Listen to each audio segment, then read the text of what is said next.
اسی لکا چھپی میں 6 مہینے گزر گئے۔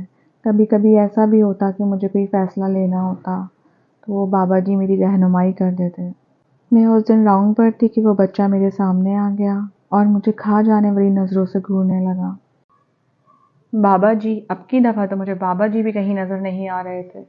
اتنے میں نے دیکھا کہ بابا جی ایک دم سامنے آ گئے اور انہوں نے اس کا ہاتھ پکڑ لیا اور ہاتھ پکڑ کے کہا کہ آج کے بعد اگر ندا بیٹی کو تنگ کیا تو تجھے میں واپس نہیں جانے دوں گا۔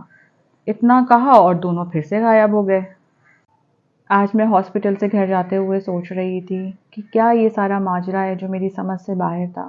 کوئی ڈرا رہا ہے، کوئی بچا رہا ہے، نہ میں ڈرانے والے کو جانتی نہ میں بچانے والے کو جانتی۔ اتنے میں میری نظر بیڈ نمبر 4 کے بیٹے پہ پڑی۔ میں تو حیران رہ گئی اس کا حلیہ دیکھ کر۔ گرد آلود بال، گندے کپڑے، نہ چاہتے ہوئے بھی میں گاڑی رکوا کر اس کے پاس چلی گئی۔ وہ بھی شاید مجھے پہچان گیا تھا۔ آئی ایم ڈاکٹر ندا۔ جی، میں جانتا ہوں آپ کو۔ آپ میری والدہ کی ڈاکٹر تھی نا؟ آپ برا نہ مانے تو کہیں بیٹھ کر بات کر لیتے ہیں، میں نے ان کے بیٹے سے پوچھا۔ میں اس کے ساتھ قریبی کیفیٹیریا میں جا کر بیٹھ گئی۔ آپ کی والدہ کا ایک میسج تھا آپ کے لیے۔ جانتا ہوں، ناراض تھی نا وہ مجھ سے؟ یہ کہہ کر وہ پھوٹ پھوٹ کر رونا شروع ہو گیا، بچوں کی طرح۔ میری کچھ سمجھ نہ آیا سوائے اس کے کہ میں پانی کا گلاس اس کے سامنے کر دیتی۔ میں نے اسے رونے دیا، شاید اس کے لیے یہی بہتر تھا۔ جب وہ رو رو کر تھک گیا تو خود ہی بولنا شروع ہوا۔ میرا نام سمد ہے۔ میری والدہ بہت نیک خاتون تھیں۔ میرے بچپن میں ہی میرے والد صاحب کا انتقال ہو گیا تھا۔ مجھے تو وہ یاد بھی نہیں کہ کیسے تھے۔ میری ماں نے مجھے بڑی محنت سے پڑھایا لکھایا، اس مقام تک پہنچایا۔ وہ بچوں کو قرآن پاک پڑھاتی تھیں۔ لوگ ان کے پاس اپنے مسئلے لے کر آیا کرتے تھے، وہ ان کو پڑھنے کے لیے بتاتی تھیں، ان کے مسئلوں کو حل کر دیتی تھیں اللہ تعالیٰ کے بابرکت کلام سے۔ جب بھی کبھی ان کی زندگی میں مسئلہ پیش آتا تھا، میں نے ہمیشہ ان کو اپنے اللہ سے کہتے دیکھا، اور ساری زندگی کبھی میں نے انہیں رات میں سوتے نہیں دیکھا۔ وہ رات اللہ کی عبادت کیا کرتی تھی۔ میں یونیورسٹی میں تھا تو مجھے ہیرا پسند آ گئی تھی۔ ہیرا ایک بہت امیر باپ کی بیٹی تھی۔ جلد ہی ہم دونوں ایک دوسرے کے بہت قریب آ گئے تھے اور ہم نے شادی کا فیصلہ کیا۔ امی نے مجھے بہت روکا اس رشتے سے، پر میں نے ان کی ایک نہ مانی۔ جب انہوں نے اپنی ہر کوشش کر لی پھر وہ خاموش ہو گئیں، بالکل خاموش۔ انہوں نے مجھے میرے حال پر چھوڑ دیا۔ ہیرا کے والدین کی ایک شرط تھی، وہ چاہتے تھے کہ جو گھر وہ ہیرا کو گفٹ کر رہے ہیں میں اس گھر میں ہیرا کے ساتھ رہوں۔ میری آنکھوں پہ تو محبت کی پٹی بندھی ہوئی تھی، میں نے ان کی یہ بات مان لی۔ امی تو چپ ہی تھی ہر بات پر، ان کو بھلا کیا اعتراض ہو سکتا تھا۔ ابھی شادی میں 3 دن باقی تھے۔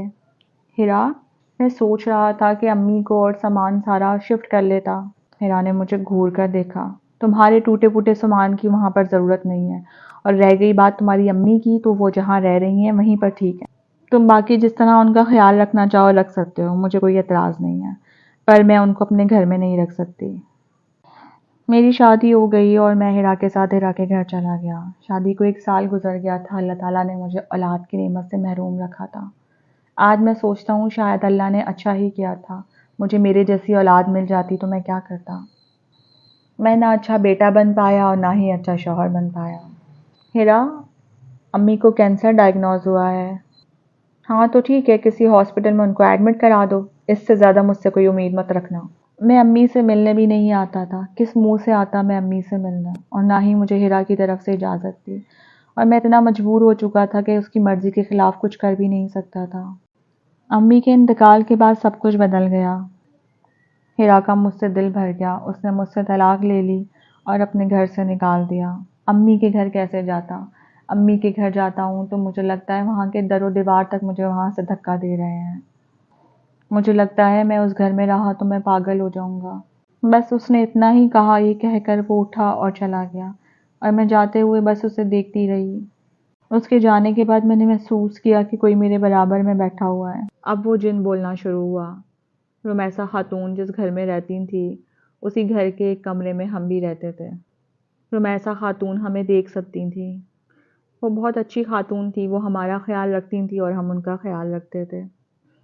اس دن جب وہ بچہ تمہیں پہلی بار دیکھا تو رمیسا خاتون سے ملنے آ رہا تھا، میں نے دیکھ لیا تھا۔ رمیسا خاتون تمہاری بہت تعریف کر رہی تھی. انہوں نے کہا میرے بعد اس بچی کا خیال رکھیے گا، اس نے میری بہت خدمت کی ہے. اس بچے کا کیا قصہ ہے؟ بات یہ ہے کہ کچھ ٹائم پہلے ایک ڈاکٹر یہاں ڈیوٹی پر ہوتی تھی. ایک دن ڈیوٹی کرتے ہوئے اس نے ایک سانپ کے بچے کو دیکھا. اس نے گارڈز کو بلا کر اس سانپ کے بچے کو مروا دیا تھا، اور اصل میں وہ ان کا بھائی تھا. اب اس کے بعد سے جب بھی کوئی ڈاکٹر یہاں پر ہوتی ہے تو یہ اس کو ڈرا ڈرا کر ہی بھگا دیتے ہیں. لیکن اب بیٹا تمہیں کوئی تنگ نہیں کرے گا. میرا نام رحمان ہے. تمہیں میرے محسن نے تمہاری ذمہ داری مجھے دی ہے. تمہیں زندگی میں جب بھی میری ضرورت محسوس ہو تم بس اپنے دل میں مجھے یاد کر لینا، میں تمہاری مدد کے لیے رحمان بابا بھی یہ کہہ کر چلے گئے، اور میں کتنی دیر وہاں بیٹھی یہ سوچتی رہی کہ اللہ پاک نے اس دنیا میں کتنے راز پوشیدہ رکھے ہیں. اس بات کو کافی سال گزر گئے ہیں. مجھے کبھی ضرورت تو محسوس نہیں ہوتی کہ میں رحمان بابا کو یاد کروں. آج اس بات کو کافی سال گزر گئے ہیں. رحمان بابا اب بھی مجھے نظر آتے ہیں، ورنہ میں ان سے کوئی بات کرتی ہوں نہ وہ مجھ سے بات کرتے ہیں. اور سچ تو یہ ہے کہ مجھے ڈر بھی نہیں لگتا. انہوں نے ہمیشہ ہی میری مدد کی ہے.